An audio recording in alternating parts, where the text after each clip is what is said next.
Praise the Lord. परमेश्वराची स्तुती असो की 2021 या वर्षातला हा नाताळ समय त्याने तुमच्याने माझ्या जीवनात दाखवलेला आहे. आणखी एक संधी त्याच्या नावात एकत्रित येऊन त्याची भक्ती करण्याची दिलेली आहे, त्याच्या वचनावर मनन करण्याची दिलेली आहे. त्याबद्दल त्याचे आभार मानतो.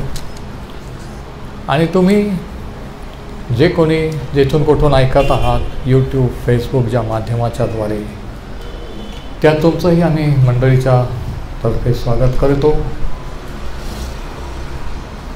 जे तुम्ही कनेक्ट झाला ती देवाची योजना आहे. आणि आज प्रभू येशू ख्रिस्त तुमच्या जीवनात एक नवीन कार्य करणार आहे. आज ह्या मंडळीमध्ये, आज तुमच्या जीवनात तो एक नवीन अनुभव देणार आहे, एका नवीन लेवलला तो नेणार आहे. आणि म्हणून आजचा आपला विषय आहे मनाची युद्धभूमी. आता नाताळचे संदेश आपण संध्याकाळच्या झूम मीटिंगमध्ये घेणार आहोत. ती सिरीज म्हणजे बाहेरगावची मंडळी, तुम्ही आणि नाशिकची मंडळी देखील जॉईन होईल. परंतु सकाळच्या वेळेस आपण वेगळ्या रीतीने आत्म्याच्या प्रेरणेने काही वेगळं प्रगतीकरण घेणार आहोत. आमेन. मनाची युद्धभूमी, the battlefield of the mind. आता कधी असं झालेलं आहे का की तुम्हाला असं वाटलं की काहीतरी भयानक काहीतरी घडल, काहीतरी ॲक्सिडेंट होईल, काहीतरी वाईट होईल, कशाची तरी भीती वाटली की असं होतं का, काय होतं का, पण तसं काहीच झालं नाही. आणि मग नंतर विचार केला की उगीचच मी असा विचार करत होतो, मला वाटलं तसं होईल पण तसं झालं नाही. असा कधी अनुभव आलाय का? मला वाटलं असं होईल पण तसं झालं नाही. आलाय का अनुभव? तर बरेच वेळेस आपण आपल्या परिस्थितीकडे पाहतो, आपल्याला काळजी वाटू लागते आणि आपण विचार करतो, आपण अंदाज तर्क लावतो की असं होऊ शकतं, तसं होऊ शकतं, हा प्रॉब्लेम निर्माण होऊ शकतो किंवा ती अडचण निर्माण होऊ शकते आणि आपण काळजी करत बसतो. पण ही सर्व काळजी, ही सर्व चिंता आणि विचार हे आपल्या डोक्यात, आपल्या मनामध्ये असतात. आणि असे विचार ज्यावेळेस येतात, ज्यावेळेस आपल्याला भयभीत करतात, अस्वस्थ करतात, डिस्टर्ब करतात, उगीचच काही होणार नसतं पण उगीचच आपल्याला वाटतं, इथं दुखलं आपल्याला वाटतं अरे अटॅक येतो को काय, म्हणजे उगीचच असं वाटतं. ॲक्च्युली तसं नसतं, पण हे सायकोलॉजिकल, हे विचारसरणी. आता देवाला माहीत आहे की असे विचार आपल्या मनात येऊ शकतात, येतात. म्हणून असे विचारावर आपण कसं विजय मिळवायचा, असे विचार कसे कंट्रोल करायचे, हे त्याने ह्याच्याबद्दलच्या सूचना आणि हे कसं ओळखायचं ह्याच्याबद्दलच्या सूचना त्याने त्याच्या वचनात दिलेल्या आहेत. की असे विचार आपण कसे कॅच करू शकतो, ओळखू शकतो, तिथंच थांबून दाबून त्याच्यावर विजय मिळवू शकतो. की ज्याच्यामुळे आपल्याला वेळ, आपलं टेन्शन, आपण तेच विचार करत बसतो की असं आणि तसं काहीच नसतं. मग ह्याच्यावर आपण कसं विजय मिळवू शकतो, आज आपण ते पाहूया. आता हे जे विचार 24 तास सकाळी उठल्यापासून तर रात्री झोपेपर्यंत आपल्या मनामध्ये कंटिन्युअस आपण ऑन असतो, नाही का? काही ना काही विचार सुरू असतात. स्वतःबद्दल, दुसऱ्याबद्दल, कोणत्या परिस्थितीबद्दल, पुढं काय, हर तऱ्हेचे. आणि हे विचार आपल्या मनामध्ये असतात. आणि हे विचार येणं म्हणजे काही पाप नाही किंवा चुकीचं नाही, हा नॉर्मल सर्वसामान्य ख्रिस्ती व्यक्तीचा अनुभव आहे. म्हणजे आपण देवाकडे वळलो, आपण प्रभूवर विश्वास ठेवला, आपण शास्त्र वाचतो, प्रार्थना करतो, म्हणजे आपल्या मनात काही विचार येणार नाही असं नाही आहे. येतात, येऊ शकतात, पण त्या विचाराप्रमाणे वागायचं का नाही, करायचं का नाही, हा हे आपल्या हातात आहे. कोणीतरी असं म्हटलं की डोक्यावरून तुम्ही पक्षी उडू देऊ शकता, पण डोक्यावर बसू द्यायचं का नाही तुम्ही ठरवायचं आहे. तसं तुमच्या डोक्यात काही विचार येऊ शकतात, पण त्या विचाराप्रमाणे, विचाराला धरून तसं कृती करायची का, हे आपल्या हातात आहे.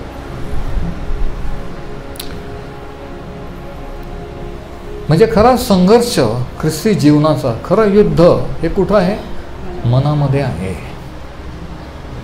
खरं युद्ध कुठं आहे? बाहेर तिकडं जगात नाही, लोकांमध्ये नाही आहे की हा मला विरोध करतो, तो मला. खरं युद्ध जे आपण दररोज 24 तास लढत असतो, लढा देत असतो, ते आपण कशाशी लढा देतो? आपल्या विचारांशी, विचारामध्ये. खरं युद्ध इथं आहे, मनामध्ये आहे. म्हणून आजच्या संदेशाचं शीर्षक आहे मनाची युद्धभूमी. ती युद्धभूमी जिथं हे युद्ध, जी लढाई लढली जाते आहे, ती युद्धभूमी, ती जागा कुठं आहे? कोणती आहे? आपलं मन, आपलं डोकं, आपले विचार. तिथं ते युद्ध सुरू आहे, आत्मिक युद्ध. आणि हे युद्ध जिंकण्यासाठी देवाने आपल्याला सर्व काही पुरवलेलं आहे. आपल्याला हारायची गरज नाही, पण तरी आपण हरतो कारण आपल्याला माहीत नाही की देवाने काय पुरवलेलं आहे. इफिसकरास पत्राचा 6वा अध्याय, ह्याच्यामध्ये या संघर्षाबद्दल लिहिताना पाऊल इफिसकरांना काय लिहितो आपण पाहू. इफिजियन्स चॅप्टर 6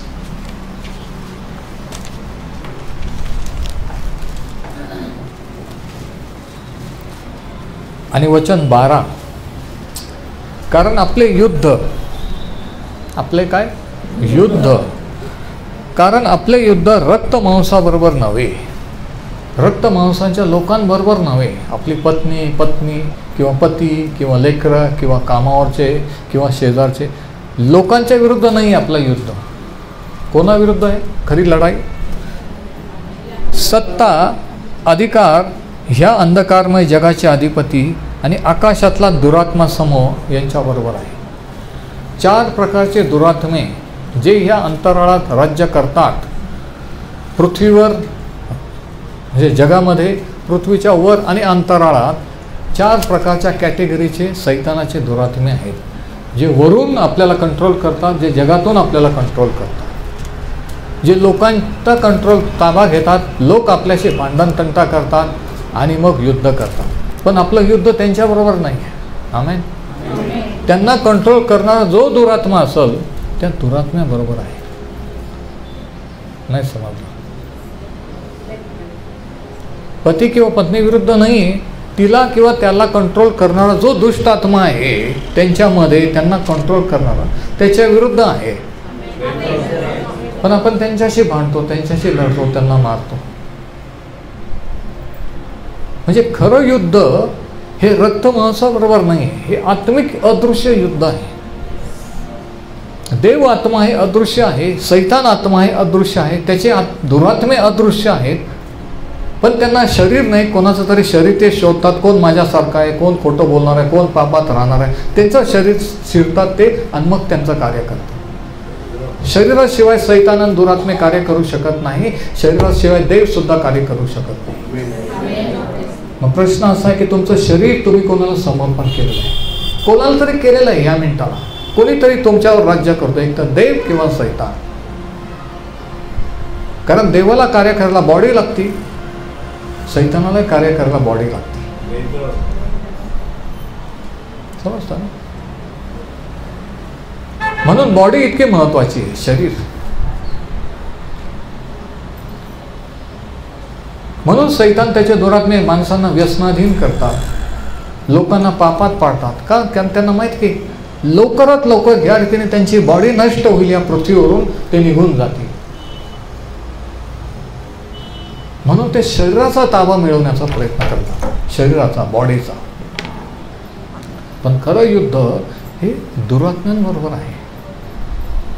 तो म्हणतो की आमचं युद्ध रक्त मांसाबरोबर नव्हे, तर 4 प्रकारचे जे दुरात्मा समूह आहे, अंधकाराची सत्ता, त्यांच्याबरोबर आहे.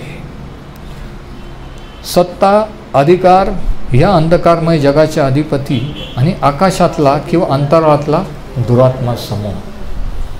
देवाचं एक गव्हर्नमेंट आहे, राज्य आहे, तसं सैतानाचं पण राज्य आहे. आणि ते ह्या वचनात सांगितलेलं आहे की 4 प्रकारचं है ना. सेंट्रल गव्हर्नमेंट, स्टेट गव्हर्नमेंट है ना. तसं मंत्रिमंडळ सैतानाचं हे आहे. इफिस 6:12 नीट बघा त्या वचनाकडे. ह्या 4 प्रकारचे कॅटेगरीचे दुरात्मे जगाला, लोकांना, देशांना, समाजांना, कुटुंबाला कंट्रोल करतात. आणि त्यांच्याबरोबर आपलं युद्ध आहे. आणि सर्वात भयानक गोष्टी की आपण युद्धात असताना आपल्याला माहीत नसतं की आपण शत्रूच्या युद्धभूमीत आहोत. कुठूनही केव्हाही गोळी लागू शकते. सर्वात भयानक गोष्ट कोणती की आपण बॉर्डरवर आहोत, आपण शत्रूच्या भूमीत आहोत हे आपल्याला माहीत नाही आणि कुठूनही गोळी लागू शकते. पण जर माहीत असलं तर काय होईल, आपण तयार राहू, सावध राहू. किती जणांना समजतंय मी काय बोलतो. पण माहीत नसलं तर काय होईल, शत्रू आपल्याला उडवून दे. आणि बऱ्याच वेळेस असं होतं. आणि बऱ्याच ख्रिस्ती विश्वासांना हे माहीत नाही की ख्रिस्ती जीवन हे युद्ध आहे. त्यांना वाटतं की प्रार्थना केली म्हणजे काहीच प्रॉब्लेम नाही व्हायला पाहिजे, आजारी नाही पडायला पाहिजे, पैशाचे अडचण नाही व्हायला पाहिजे, घरात कटकट काहीच नाही व्हायला पाहिजे. पण तसं नाही आहे. प्रभू येशूने सांगितलं की आदाम हवाने पाप केल्यामुळे ह्या भूमीला शाप लागला. आदामाच्या द्वारे सर्व जग पापी झालं. ही भूमी आणि हे जग पापी आहे आणि ह्या जगाचा देव सैतान आहे. सैतान त्याचे दुरात्मे सध्या राज्य करीत आहे जगावर, लोकांवर.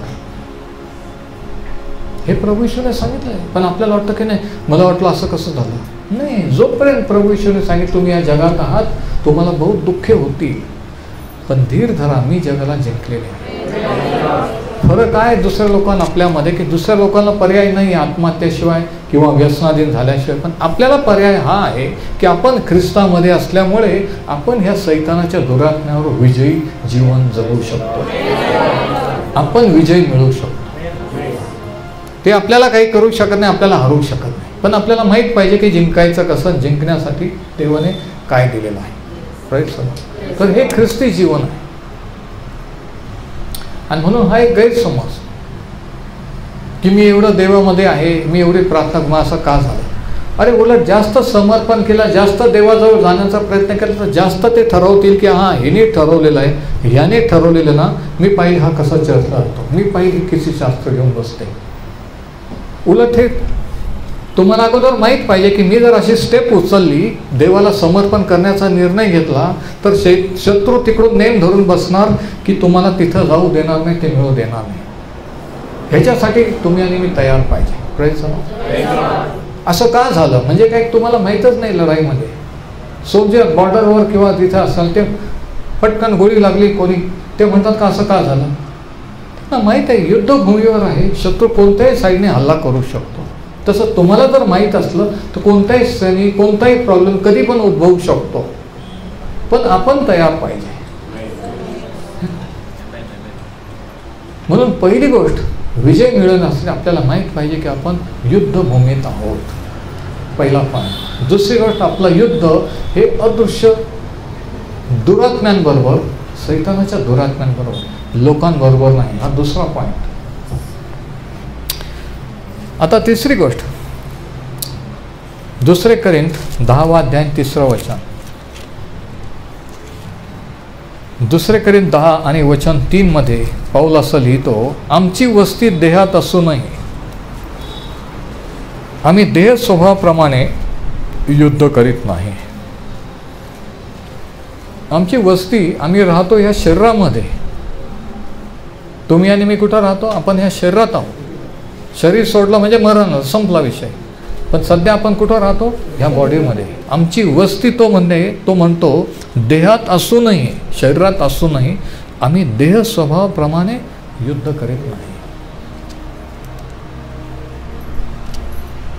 म्हणजे आम्ही युद्ध करतो पण देहाप्रमाणे, देहाच्या शक्तीने, शारीरिक किंवा बुद्धीच्या शक्तीने युद्ध करीत नाही. देह स्वभावाप्रमाणे युद्ध करीत नाही.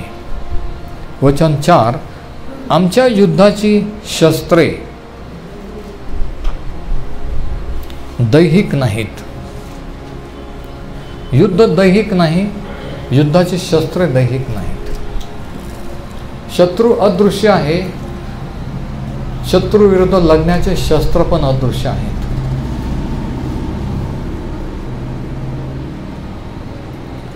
आपण ह्या शरीरामध्ये राहतो, ह्या भौतिक जगात राहत आहोत, पण त्याच वेळेस आपण एका युद्धामध्ये आहोत. कारण आपण देवाकडे वळल्यामुळे, देवाच्या राज्यात आल्यामुळे सैतान आणि त्याचे दुरात्मे आपल्याला विरोध करतात. म्हणून हे प्रॉब्लेम येतात, म्हणून अडचणी येतात, म्हणून विनाकारण भांडण तंटा, विनाकारण काहीतरी होतं.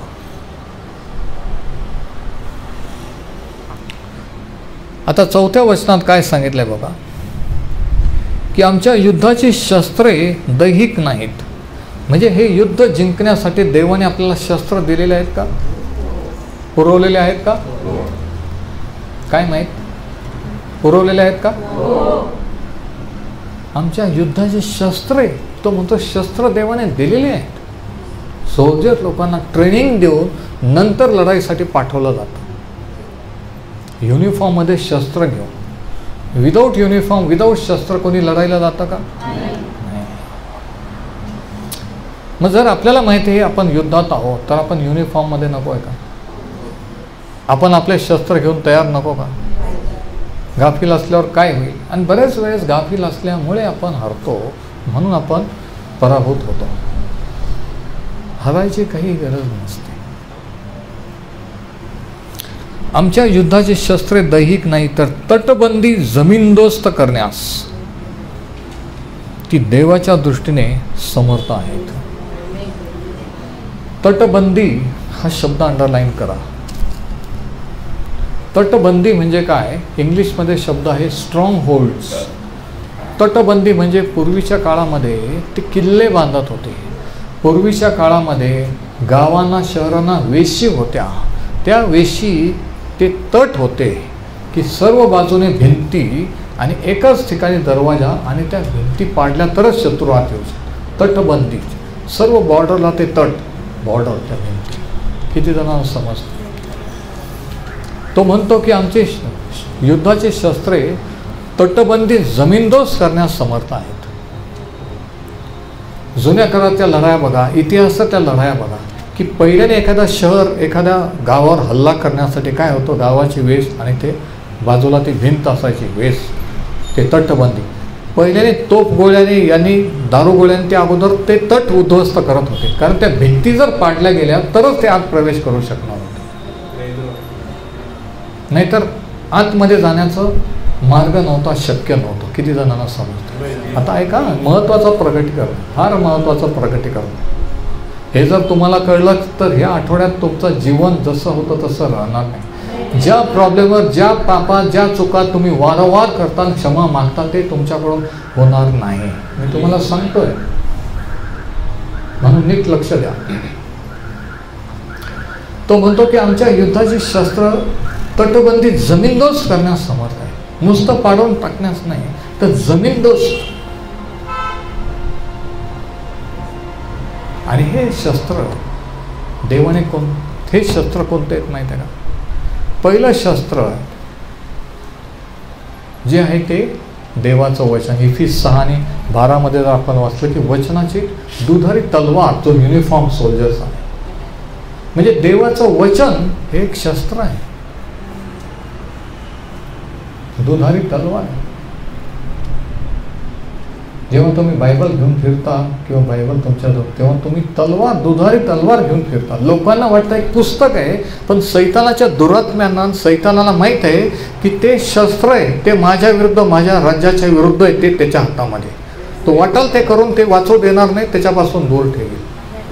कारण त्यांना माहिती आहे की हे शस्त्र आहे. लोकांना नाही माहीत ते काय, पण सैतान त्याच्या दुरात्म्यांना माहीत आहे. म्हणून पहिलं शस्त्र काय आहे? देवाचं वचन. ज्यावेळेस प्रभू येशूच्या अरण्यात परीक्षा झाली, सैतानाने परीक्षा घेतली, त्यावेळेस त्याने सैतानावर कसा विजय मिळवला? कशाने विजय मिळवला? देवाच्या वचनाने. स्वतःचा अधिकार नाही वापरला की मी देवाचा पुत्र आहे. देवाचं वचन वापरलं. स्वतःचा अधिकार जर वापरला असता गवळीबाई, तर काय झालं असतं? आपण म्हटलं असं की तो तर येशू ख्रिस्त होता, मी तर मी आहे.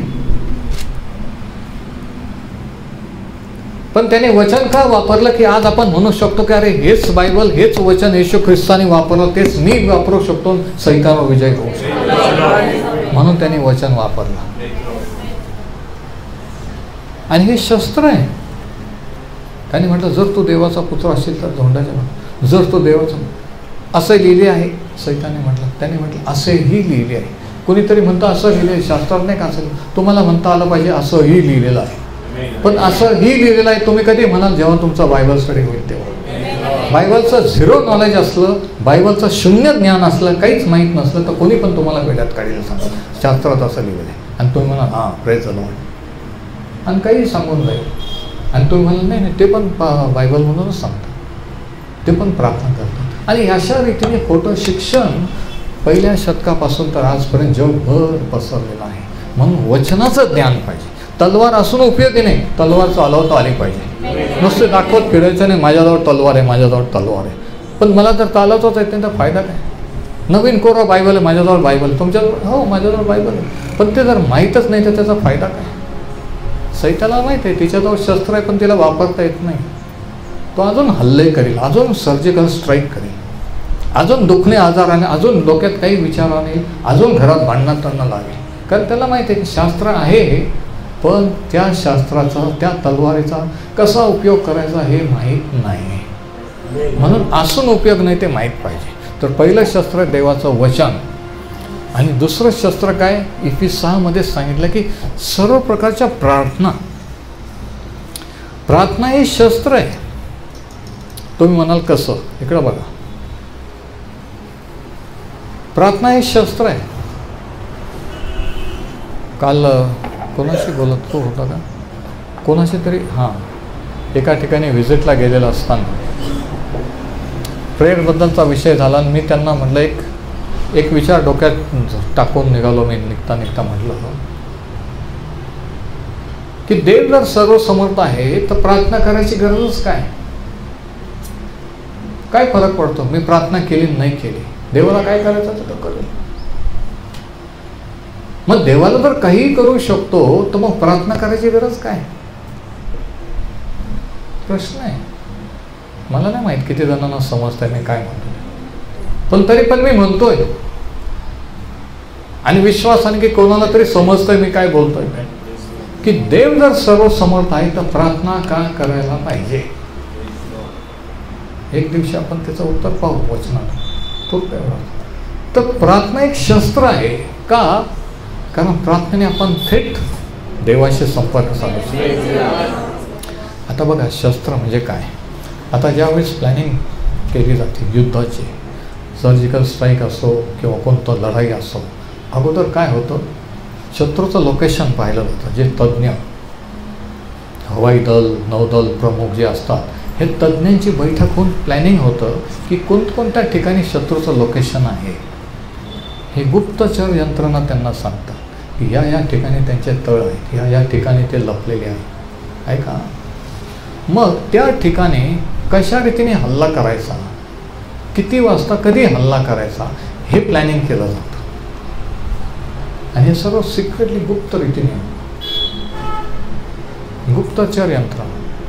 आणि ह्याच्यासाठी ही माहिती देण्यासाठी की शत्रूचे तळ कुठं आहेत, कुठं त्यांचे बॅरिकेड आहेत, कुठं त्यांचे लोक लपलेले आहेत, ही माहिती गुप्तपणे गुप्तचर यंत्रणेला मिळते. इन्फॉर्मेशन सर्व्हिस, मग ते सॅटेलाईट थ्रू असो लोकांच्या थ्रू असो, ही माहिती हे ज्ञान मिळतं. आणि मग नंतर कळतं की या ठिकाणी या ठिकाणी. मग बरोबर त्या दिवशी ठरल्यापर्यंत त्या टायमिंगला तिथं हल्ला केला जातो. ही लढाईची रणनीती असते. Planning forward. अचानक उठून गोळ्या घालत नाही, आधी प्लॅनिंग होते. कुठं आहे, काय आहे, कधी जायचं, कोणी जायचं, किती वाजता हल्ला करायचा, काय करायचं, किती अगोदर जातील, नंतरच्या बॅचला किती जातील, त्यांना जर ओढून दिलं तर नंतर किती जण, हे सगळं प्लॅनिंग असतं. आणि मग ती लढाई असते. पण माहिती महत्त्वाची आहे. आणि माहिती मिळाल्यानंतर हल्ला असतो. प्रार्थना हे शस्त्र याच्यासाठी आहे की प्रार्थनेने आपल्याला देवाचा पवित्र आत्मा, सिक्रेट इन्फॉर्मेशन, गुप्तचर यंत्रणा की सैतान त्याच्या दुरात्म्यांच्या कार्याविषयीची माहिती देते. दुरात्मा कोणत्या, का बरं ती अशी वागते, का बरं त्यांच्या घरात भांडणं, का बरं नेहमी आजारपण, का बरं असं, हे प्रार्थना केल्यावर कळतं की ह्या प्रकारचा दुरात्मा आहे, हा शाप त्यांच्या दिनावर आहे, किंवा हा माणूस पापात आहे, ही बाई पापात म्हणून हे होत आहे.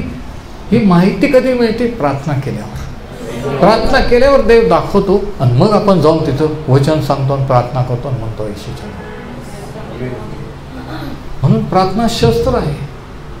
कशा अर्थाने? सिक्रेट इन्फॉर्मेशन, गुप्त माहिती प्रार्थनेने आपल्याला मिळते.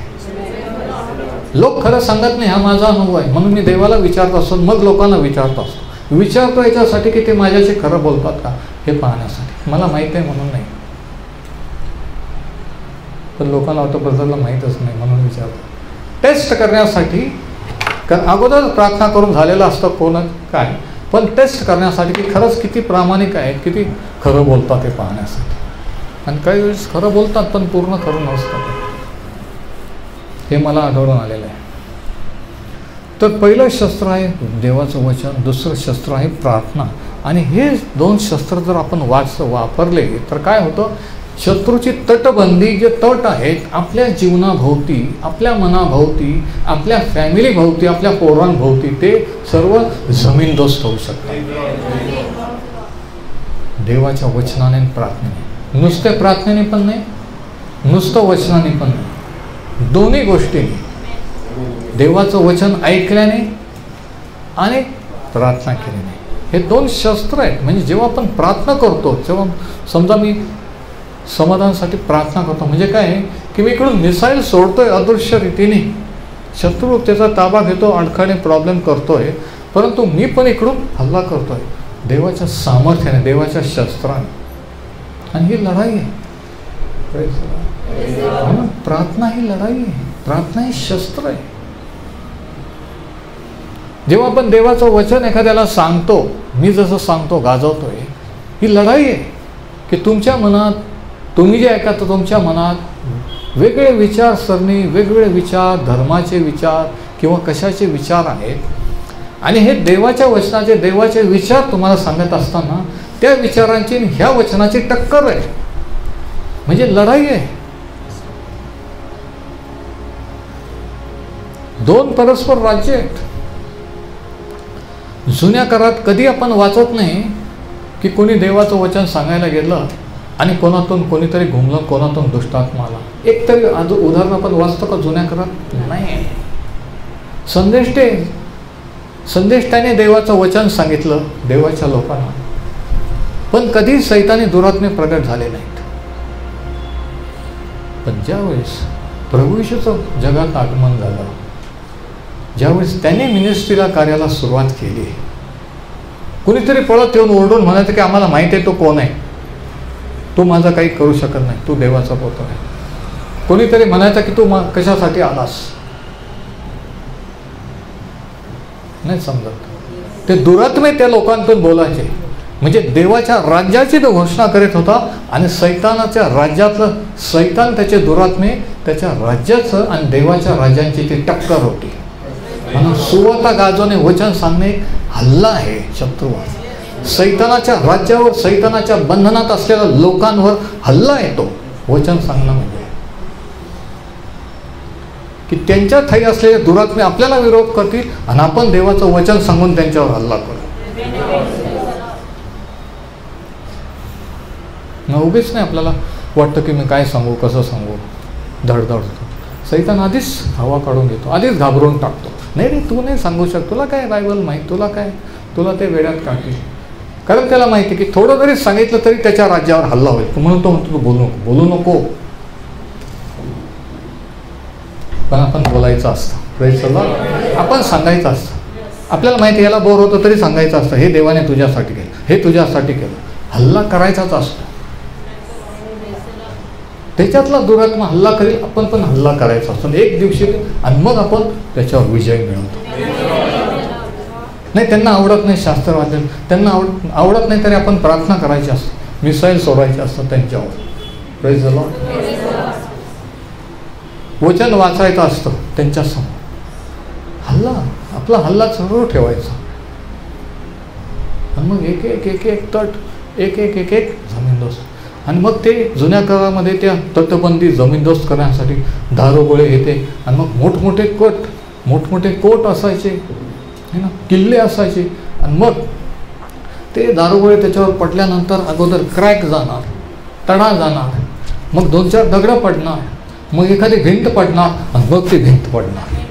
तसं प्रार्थना आणि वचन सांगणं म्हणजे तडा जातो, 1-2 दगडं पडतात, लगेच रिस्पॉन्स देत नाही, लगेच चर्चला येत नाही, लगेच शास्त्र वाचायला लागत नाही, थोडीशी भिंत पडते आणि एक दिवस सगळं भिंत पडते, म्हणतात देवाकडे आलो. हा हल्ला आहे, ही लढाई आहे, आणि ह्या युद्धात तुम्ही आणि मी आहोत. मग एखाद्यासाठी प्रार्थना करणं म्हणजे काय आहे की दोघांचं भांडणं चाललं, मी सांगतो हे जाऊ द्या, ते दोघंजण सोडतो, दोघंजण माझ्या विरुद्ध येतात. तसं आहे दुसऱ्यांसाठी मध्यस्थी.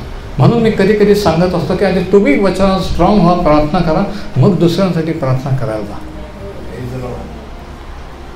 शत्रू जर तुमच्यापेक्षा स्ट्रॉंग आहे, तुम्ही जर त्याच्यापेक्षा कमी पडता, तर हाताने फजिती करून घेऊ नका, लोकांच्या समोर हसू करून घेऊ नका. जेव्हा कॉन्फिडन्स, जेव्हा माहीत आहे की मी करू शकतो, देवाने मला अभिषेक दिलेला, मी हँडल करतो, मग त्याच्या नावात. पण ओव्हरपणा करायचा नाही.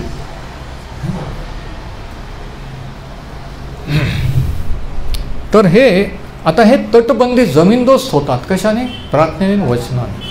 आता हे तटबंदी ॲक्च्युली काय? ते किल्ले किंवा ते कोट होते, पण आपल्या जीवनातले तटबंदी काय? 2 कोरिंथ 10 अध्याय 5 वचन, 5 वचनात सांगितलंय बघा. 2 कोरिंथ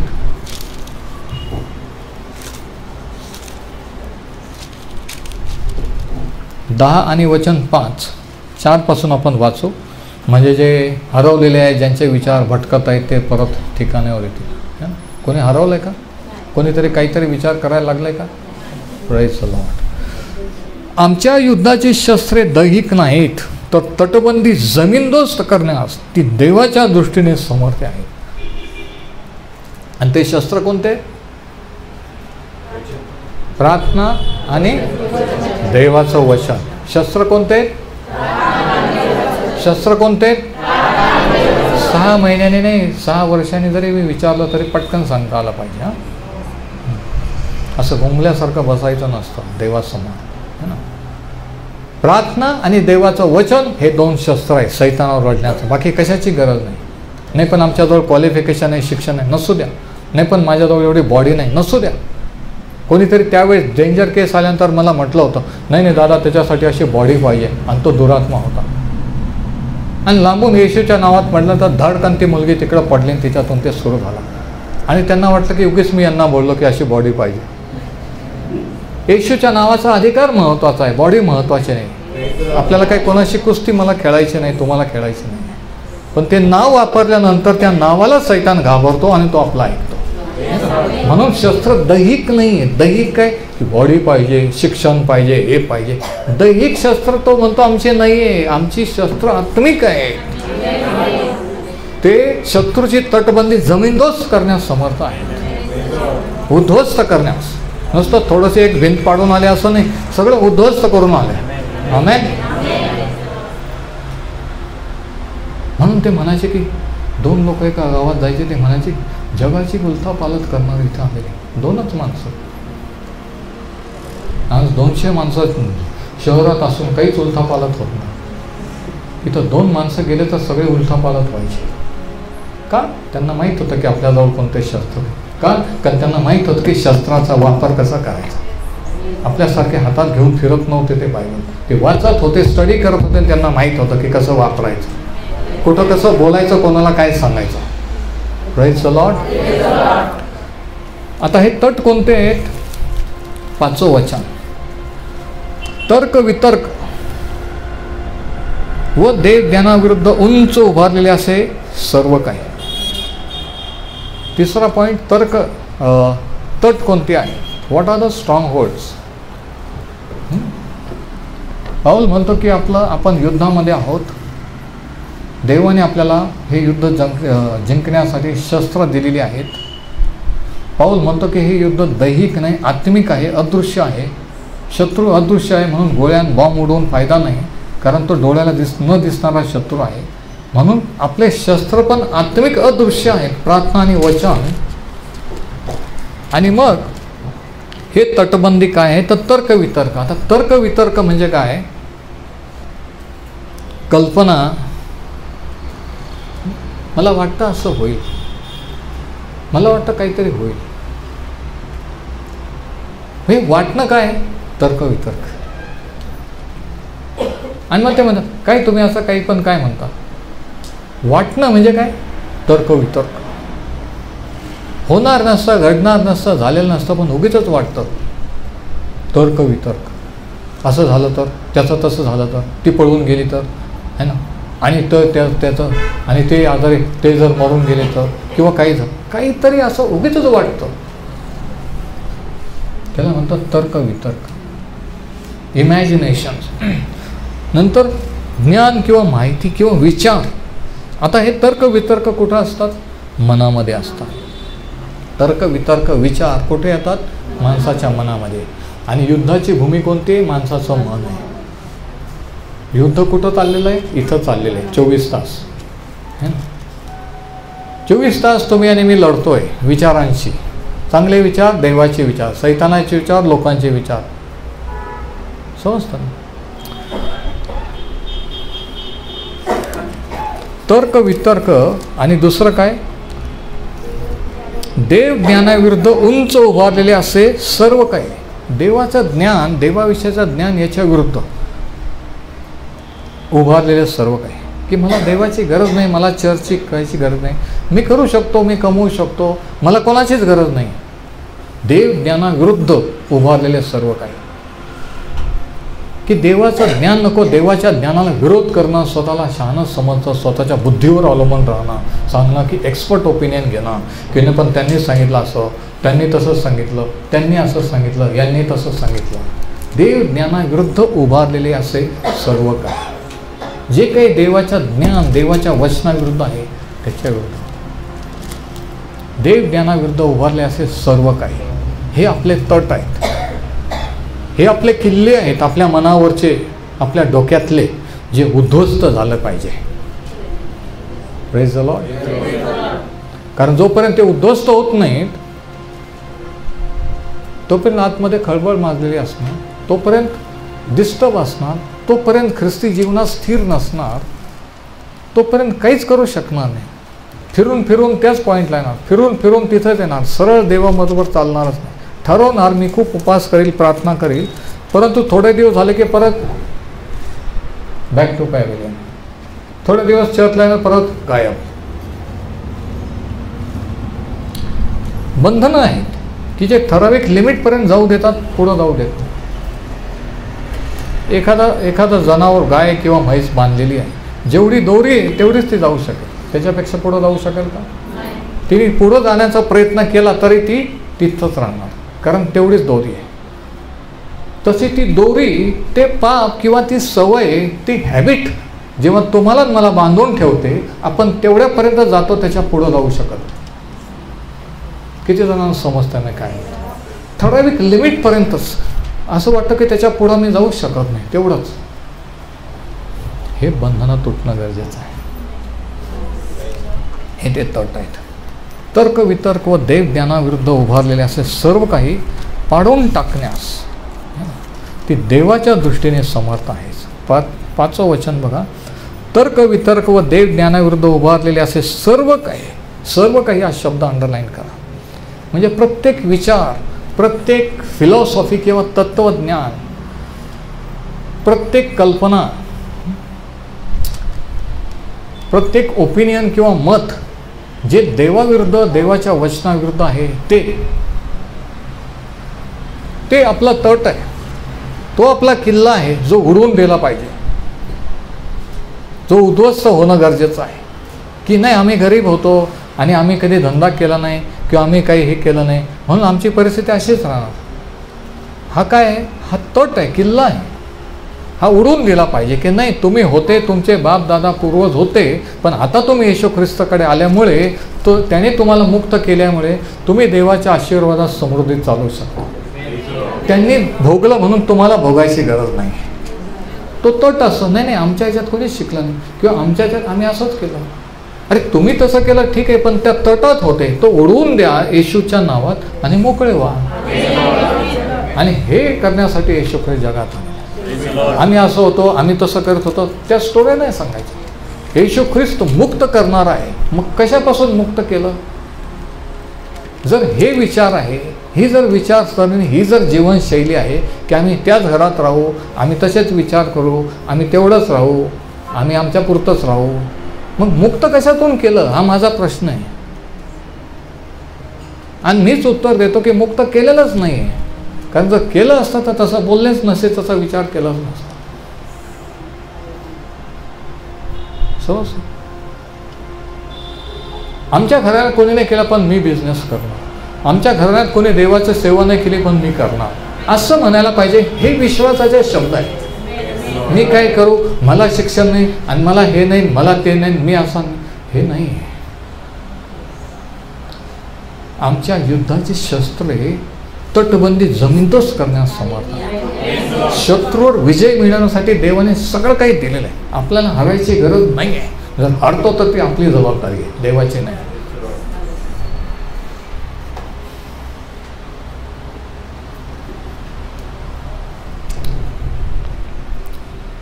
म्हणजे पाऊल क्लिअर करतो की हे जे प्रेशर, आपल्या मनावर दबाव, हे जे विचार येतात, तर्कवितर्क येतात, ह्या रीतीने शत्रू हल्ला करतोय.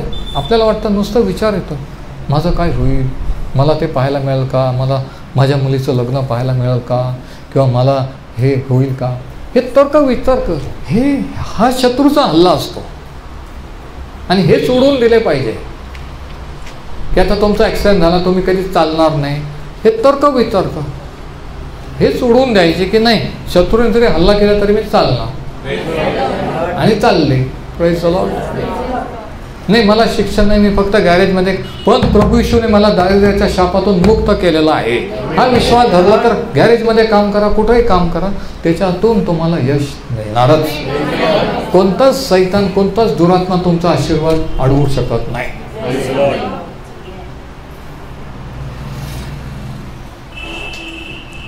म्हणजे युद्ध कुठं आहे, इथं आहे.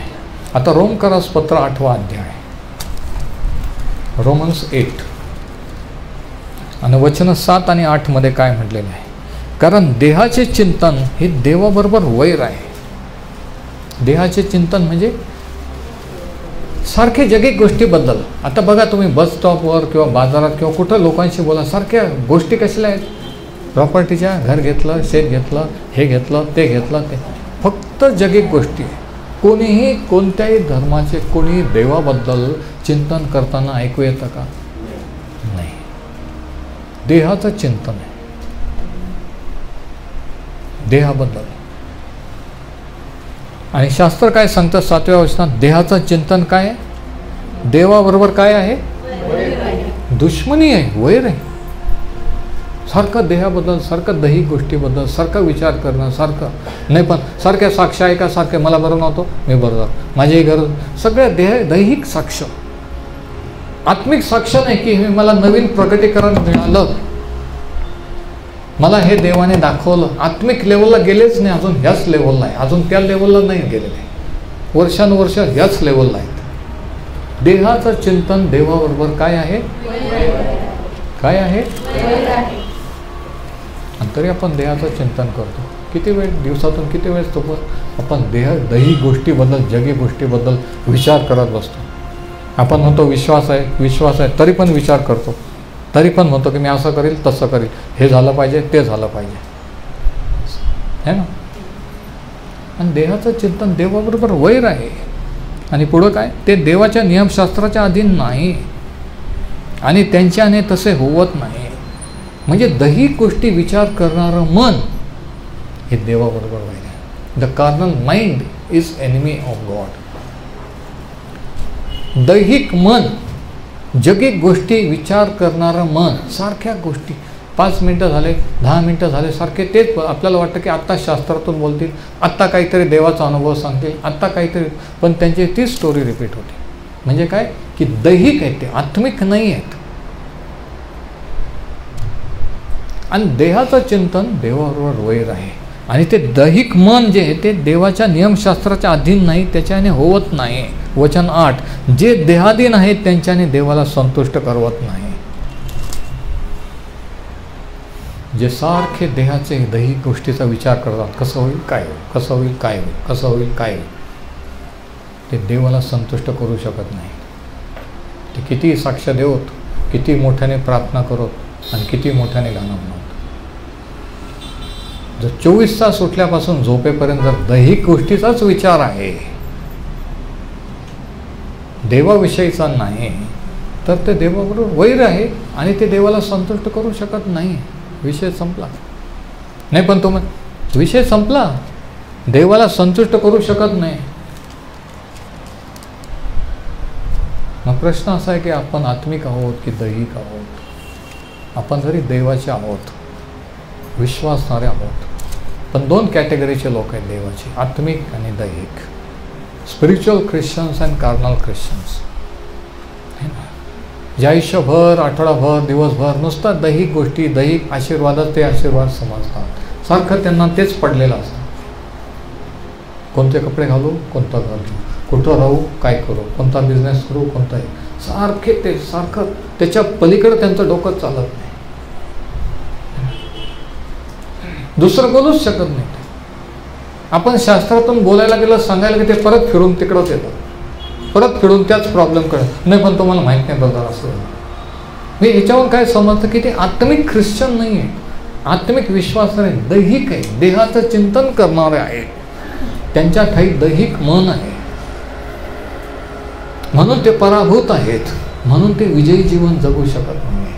म्हणून ते वर्षानुवर्ष त्याच लेवलला आहे. ते देवात वाढत पण नाही, मागे जात नाही, पुढे जात नाही. तेवढंच आहे.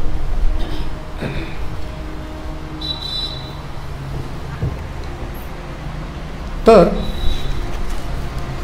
देहाचं चिंतन हे देवाबरोबर वैर आहे. आता हे जे तटबंदी आहेत हे 3 कॅटेगरीमध्ये पडतात आपल्या मनातले तट. पहिलं आहे हे विचारसरणी किंवा थिंकिंग पॅटर्न. पहिलं आहे प्राईड किंवा गर्व. सर्वात मोठा तट जो आपल्या मनातला उद्ध्वस्त केला पाहिजे, उडवून दिला पाहिजे, तो आहे गर्व, अभिमान. मग तो जातीचा असो, धर्माचा असो, शिक्षणाचा असो, कशाचाही असू शकतो. गर्व की दुसऱ्यांनी आपलं ऐकलं पाहिजे, आपली सेवा केली पाहिजे, आपलंच कौतुक आहे ना. बरेच लोकांचं मी असं केलं, मी तिकडं घर बांधलं, मी हे घेतलं, मी ते केलं, सगळं मी. स्वतःचं कौतुक, स्वतःचा गौरव करणं. पहिला तट जो उडवून दिला पाहिजे देवामध्ये जर चालायचं, वाढायचं, तर हा गर्वाचा, मीपणाचा. कशा गोष्टीचा गर्व आहे? आपण विचार करा, कशा गोष्टीचा मला गर्व आहे, कशा गोष्टीचा अभिमान आहे? मी दुसऱ्यांपेक्षा जास्त शिकलो म्हणून, दुसऱ्यांपेक्षा मोठ्या पदावर आहे म्हणून, काहीतरी कारण असतं. उच्च जाती धर्माचा आहे म्हणून, कशा आपण. दुसरा जो तट आहे तो म्हणजे प्रेज्युडिस किंवा कलुषित मत. दुसरा तट कलुषित मत किंवा ज्याला म्हणता येईल अकारण आवड किंवा निवड. म्हणजे असं मत एखाद्या विषयी करणं की हा माणूस वाईटच आहे, ही बाई वाईटच आहे. मग कोणी किती जरी सांगितलं तरी तसंच मत करणं की नाही तुम्हाला माहीत नाही, ते तसंच आहे. कलुषित मत, प्रेज्युडिस माइंड. अकारण एखाद्याला न आवडणं आहे ना. काहीतरी कोणीतरी म्हणतात मला ते आवडतच नाही, तर मला तो का नाही, मला आवडतच नाही. अरे पण का नाही, मला आवडत नाही. म्हणजे काही कारण नसतं, पण उगीचच आपल्याला वाटतं की नाही मला ती आवडत नाही, मला तो आवडत नाही, मी त्याचा स्वीकार करत नाही. ही एक तटबंदी, ही एक विचारसरणी. उगीचच एखाद्याचा विनाकारण द्वेष करणं, विनाकारण एखाद्याला टाळणं, अवॉइड करणं, एखाद्याचा स्वीकार न करणं. आपण म्हणतो का नाही आमचं पटत नाही, नाही आम्ही त्यांच्याशी बोलत नाही. अरे पण का नाही, काहीच कारण नसतं, योग्य कारण काही नसतं. त्याला म्हणतात प्रेज्युडिस माइंड, कलुषित मत. एखाद्या विषयीचं मत वाईट होणं, वाईट करून घेणं स्वतःच. की कोणी कितीतरी सांगितलं तरी मला ते खरं वाटणार नाही, मला माहीत आहे असंच आहे असं म्हणणं. हा एक तट असतो मनावर, जो उद्ध्वस्त केला गेला पाहिजे, जो तुम्हाला मला देवामध्ये पुढे जाऊ देणार नाही. तिसरा जो तट आहे आणि म्हणजे प्रेज्युडिस म्हणजे हे पण की एखादी घटना किंवा एखादी वस्तुस्थिती ऐकून घेण्याच्या अगोदर मत ठरवणं, मला माहिती आहे ते तसं आहे. म्हणजे खरं खोटं करण्याच्या अगोदरच मत ठरवणं की नाही ती खोटीच आहे किंवा तिने तसंच केलं, ती तशीच आहे, हे मत अगोदर ठरवणं, हा एक कट. बघा, आज मी तुम्हाला सांगितलं देवाचा आत्मा वेगळ्या रीतीने कार्य करणार आहे. अनेकांचे तटबंदी उद्ध्वस्त होणार आहेत. खाली तळाला लपून राहिलेलं काय कोणाला दिसत नाही, त्या दिसणार आहे, उघड करणार आहे. मुळाशी कुऱ्हाड आहे. प्रत्येक झाड जे फळ देत नाही ते तो म्हणतो माझा स्वर्गातील पिता तोडून टाकेल. ती देवाच्या वचनाची कुऱ्हाड मुळाशी आहे, वर फांद्या छाटायला नाही आहे, मुळाशी आहे.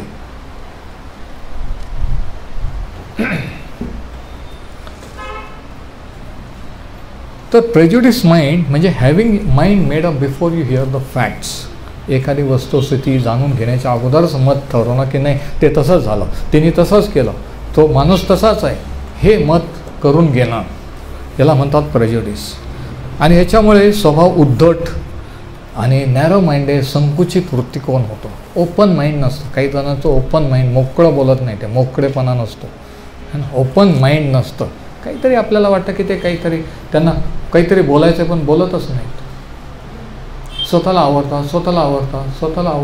बोलू का नको, सांगू का नको, बोलू का नको, है ना. हे काहीतरी लपलेलं दडलेलं आहे, काहीतरी असं गैरसमज करून घेतलेला आहे की नाही ते तसंच आहे. आणि म्हणून ते फ्रीडम नाही आहे, मोकळेपणा नाही आहे की काही पण बोलू नाही शकत आहे.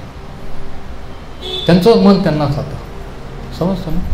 तिसरी गोष्ट, तिसरा जो तट आहे तो म्हणजे पूर्वग्रह, प्री कन्सेप्शन, की एखाद्या गोष्टीबद्दल माहीत नसताना असं वाटणं की मला सर्व माहीत आहे. आमचे एक साहेब होते आरोग्य खात्यामध्ये, आणि त्यांचा नेहमीचा स्वभाव म्हणजे त्यांना काही पण सांगायला गेलं, काही घटना घडली ते मला माहिती आहे, आणि माहीतच मला माहिती आहे. एखादा ॲक्सिडेंट झाला, एखादी काही घटना घडल्या, हां मला माहिती आहे. आणि आम्ही हसायचो, लोक हसायचे. म्हणजे सांगण्या माहीत नसलं तरी त्यांचा तो डायलॉगच ठरला, मला माहिती आहे. हां त्यांनी तसं, हो मला माहिती आहे त्याचं तसं. म्हणजे माहीत नसताना पण असं दाखवणं की मला सर्व माहीत आहे, हा एक तट असतो. अनेक जण, अनेक विश्वासानं सैताने ह्याच्यात फसवले. काही माहीत नसताना असं वाटणं की मला सर्व माहीत आहे, मला सगळं बायबल, मी जाऊन मेसेज देऊ शकतो, मी प्रेयर करू शकतो, मी काही करू शकतो.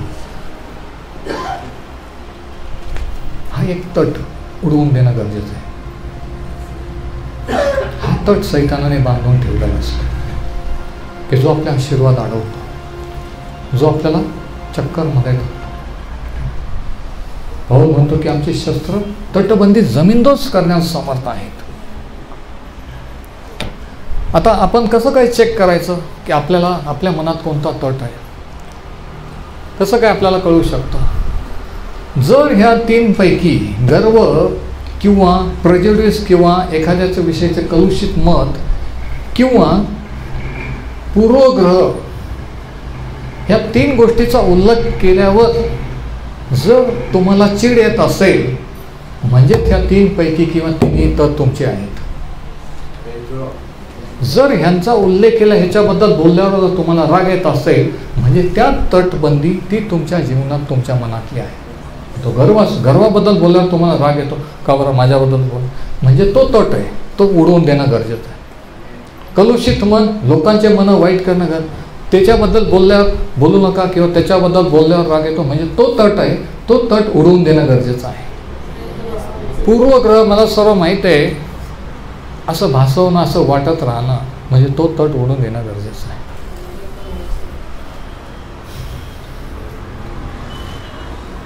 पाऊल म्हणतो की आमचे शस्त्र दैहिक नाही. तटबंदी, तर्क वितर्क व देवज्ञानाविरुद्ध असलेली सर्व काही पाडून टाकून ती जमीनदोज करण्यास देवाच्या दृष्टीने समर्थ आहेत. सर्व काही पाडू शकतात. प्रार्थना आणि देवाचं वचन. वचनाने ते म्हणतात डोकं, वचनाने ते म्हणतात आमचे विचार बदलले. वचन आपण म्हणतो अरे ही बाई असे विचार करायचे, हे बोलायचे, आणि आपोआप तिचे विचार का बरं बदलले? तो तट उडवला गेला. तो गर्व माणूस, एकदम गर्विष्ठ माणूस लीन झाला. का बरं? तो गर्वाचा तट उडाला एक दिवशी. Praise the Lord. तटबंदी जमीनदोस्त करायला समर्थ आहेत. आणि हे तट जे असतात जोपर्यंत कोट, हे देवाचं वचनाची एंट्री आपल्यामध्ये येऊ देत नाही, देवाचं वचन समजू देत नाही. स्तोत्र 191, 119, 130. स्तोत्र 119, 130. इथं काय लिहिलंय बघा. हे तट जर आपल्या मनात, आपल्या विचारात असले तर शास्त्र समजत नसतं. जेव्हा हे तटबंदी उद्ध्वस्त होतात मग शास्त्र समजायला लागतं, मग उपदेश समजायला लागतात, मग बायबल रिडिंग केल्यावर ते कळायला लागतं. स्तोत्र 119 आणि वचन 130 या ठिकाणी स्तोत्रकर्ता म्हणतो की तुझ्या वचनाच्या उलगड्याने प्रकाश प्राप्त होतो. उलगड्याने हा शब्द अंडरलाईन करा. तो उलगड्याने म्हणजे समजल्याने. जसं जसं समजायला लागतं तसं तसं माणूस प्रकाशित व्हायला लागतो. प्रकाश पडायला, ते म्हणतो आमच्या डोक्यातच प्रकाश पडला है ना. म्हणजे काय झालं, ॲक्च्युली लाईट नाही पडला पण काहीतरी समजलं, उपदेशातलं मेसेजमधलं काहीतरी समजलं. तुझ्या वचनाच्या उलगड्याने प्रकाश प्राप्त होतो. म्हणजे तुझं वचन समजल्याने काय होतं, एकदम लाईट लागतो, एकदम प्रकाशित होतो. आमेन. किती जण प्रकाशित होत आहे, किती जणांच्या लाईट लागत आहे. हालेलुया. म्हणजे वचनाचा जर उलगडा नाही झाला किंवा वचन जर नाही समजलं तर प्रकाश प्राप्त होतो का? आणि हाच प्रॉब्लेम अनेकांचा आहे. ते शास्त्र वाचतात सकाळ दुपार संध्याकाळ पण प्रकाशच प्राप्त होत नाही. का? तटबंदी, गर्व आहे, कलुषित मन आहे, काहीतरी मत आहे, आणि मग त्याच्यातून ते शास्त्र वाचायला जातात. तर म्हणतात तुम्हाला कसं काय समजतं बरं, आम्हाला का बरं नाही समजलं. अरे का बरं म्हणजे काय, तुम्ही तपासून पहा. का बरं, मी कसं सांगू का बरं नाही समजलं. तुमचं अंतःकरण देवाबद्दल कशी आहे ते तुम्ही तपासून पहा. कोणते तट आहेत तपासून पहा. प्रभू मी तुला शरण येतो, त्याच्या स्वाधीन व्हा. बरोबर ते वचन समजलं. तुझ्या वचनाच्या उलगड्याने प्रकाश प्राप्त होतो आणि त्याने भोळ्यांना ज्ञान प्राप्त होते. मग आपल्याला प्रकाश आणि ज्ञान पाहिजे का? ती चॉईस आपली आहे, ती चॉईस तुमची आहे. आणि शेवटी यशा 61:3 मध्ये आणखी एक बंधन असतं जे माणसांना, जे देवाच्या लोकांना बंधनात ठेवतं. आणि हा शेवटचा पॉईंट घेऊन आता आपण थांबवणार आहोत आणि प्रार्थना करणार आहे. यशा 61 आणि वचन 3, आयझाया 61:3. हे स्पिरिट, हा आत्मा, या आत्म्याने अनेकांचा आज ताबा घेतलेला आहे. यशा 61 आणि वचन 3. सियोनात शोकग्रस्तांना राखेच्या ऐवजी शिरोभूषण घालावे, त्यांना शोकाच्या ऐवजी हर्षरूप तेल द्यावे. आणि पुढं काय? खिन्न आत्म्याच्या ऐवजी प्रशंसारूप, खिन्न आत्म्याच्या ऐवजी. खिन्नता म्हणजे डिप्रेशन. आज डिप्रेशनमुळे किती जण आत्महत्या करतात, किती जण डिप्रेशनमध्ये आहे. ते म्हणतात नाही त्यांच्याशी बोलू नका, ते एकटेच राहतात, ते डिप्रेशनमध्ये गेलेले. नाही ती बाई एकटीच कोंडून घेते, ती एकटीच राहते डिप्रेशनमध्ये. खिन्नतेचा आत्मा काय सांगितलेलं आहे? खिन्न आत्म्याच्या ऐवजी. म्हणजे खिन्नता एक आत्मा आहे. खिन्नता एक मेडिकल प्रॉब्लेम नाही आहे की डॉक्टरकडे जाऊन सॉल्व करू शकतो. निराशा, खिन्नता, असं वाटणं काय फायदा जाऊ, जीव देऊन टाकतो, मारून जातो, एकदाचं संपवून टाकतो. निराशा, कोणाची मिक्सअप व्हायला आवडत नाही, कोणाशी बोलायला आवडत नाही, कोणी बोललं तरी आवडत नाही, कोणाचे फोन घ्यायला आवडत नाही. हे लक्षणं कसले असतात? डिप्रेशनचे. की सगळं कट ऑफ, की मला एकटं सोडा, मी काही करेल, मी एकटा बसल, मी कुठं पण जाईल. डिप्रेशन. खिन्नता हा एक आत्मा आहे. आणि त्या वचनात काय सांगितलंय, खिन्न आत्म्याच्या ऐवजी. आणि ज्यावेळेस खिन्नतेचा आत्मा एखाद्याला लागतो ना, ती व्यक्ती अशी वागत असते. जसा गर्वाचा आत्मा आहे, जसा मूर्तीपूजाचा आत्मा आहे, जसे इतर दुरात्मे आहेत, तसं डिप्रेशनचे पण आत्मे आहे. ते डिप्रेशनचा आत्मा, एखादा माणूस डिप्रेस राहून राहून निराश राहून दुसऱ्यांना कटाव करून एकटा राहत गेला की काय होतो, तो आत्मा ताबा घेतो आणि तो एक दिवशी जीव घेऊन टाकतो, आत्महत्या करायला होतो. खिन्नतेचा आत्मा, खिन्नतेच्या आत्म्याच्या, म्हणजे खिन्नता हा फक्त मेंटल प्रॉब्लेम नाही, सायकोलॉजिकल प्रॉब्लेम नाही आहे, तर तो एक आत्मिक प्रॉब्लेम आहे की ज्या आत्म्याला सैतानाने आपला पतन, आपला नाश करण्यासाठी पाठवलेला आहे. पण आपण याच्यातून मुक्त होऊ शकतो, कारण सैतानाची कृत्ये नष्ट करायस देवाचा पुत्र जगात आला. योएल 2:32 मध्ये सांगितलं की जो कोणी त्याचा धावा करतो तो तरेल. आज जर तुम्हाला कळलं असेल की हे माझं बंधन, हा माझा प्रॉब्लेम आहे, हे तट माझ्या मनातले, माझ्या जीवनातले आहे, खिन्नता हे माझ्याबद्दल आहे, तर तुम्ही काय करायचं आहे, प्रभू येशूचा धावा करायचा आहे. जो कोणी त्याचा धावा करतो तो तरेल, तो वाचेल. जर तुम्ही धावा कराल तर तो तुम्हाला त्याच्यातून आत्ता आज मुक्त करेल. कारण देवाने जगावर एवढी प्रीती केली, ठराविक लोकांवर, जाती धर्माच्या लोकांना जगावर एवढी प्रीती केली की त्याने आपला एकुलता एक पुत्र दिला, यासाठी की जो कोणी त्याच्यावर विश्वास ठेवतो, जो कोणी म्हणजे कोणी, तुम्ही सुद्धा, जो कोणी त्याच्यावर विश्वास ठेवतो त्याचा नाश होऊ नये, तर त्याला सार्वकालिक जीवन प्राप्त होईल. प्रभू येशूच्या द्वारे मुक्ती तारण हे सर्वांसाठी आहे, तुमच्यासाठी आहे. तो मुक्त करायला तयार आहे. तो म्हणतो जो कोणी माझ्याकडे येईल त्याला मी कधी खुलं जाईल. आज तुम्ही त्याच्याकडे यायला तयार आहात, तो तुम्हाला मुक्त करू शकतो. खरं तर तोच तुम्हाला मुक्त करू शकतो. परमेश्वर हे वचन आशीर्वादित